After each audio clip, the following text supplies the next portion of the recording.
think there was a lot of limitations in our old collision system. It was very good, but it didn't allow us to do some things that were quite difficult. So a lot of times in FIFA 11, you'd get a situation where maybe two players are running into one another, and because there's a lot of contacts between those two players, with the old system we had to pick one contact, which meant that we'd get a collision animation that did a great job of showing you that there was a collision, something happened, but maybe didn't take into account every little detail.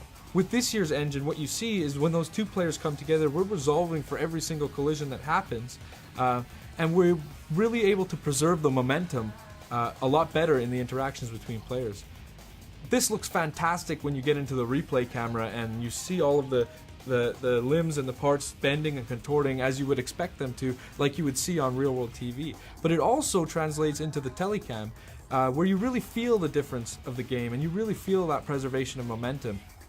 Another benefit that we get is we resolve a lot of our clipping issues in the game this year.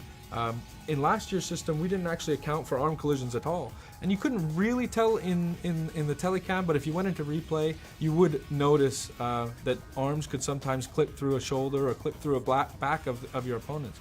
Well, this year we're resolving every single collision on every single limb of the players when they interact, and the results are quite astounding. One, you don't actually get the level of clipping that you got in last year's game, but two, you get tons of variety.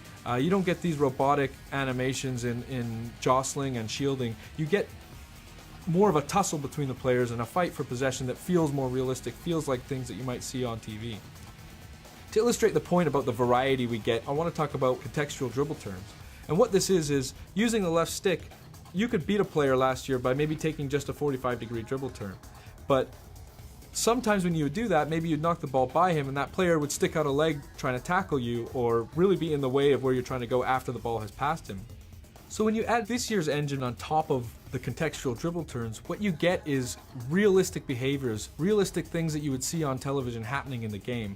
Like for instance, a player knocking the ball by a defender, he sticks out a leg to tackle and the dribbler tries to jump out of the way, but he gets caught and he goes down.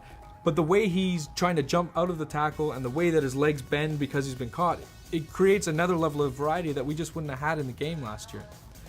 Further to that, what you can see now is sometimes a dribbler will knock the ball by a defender using one of these dribble turns, jump out of the way and gets caught, but just slightly, so he takes a small knock.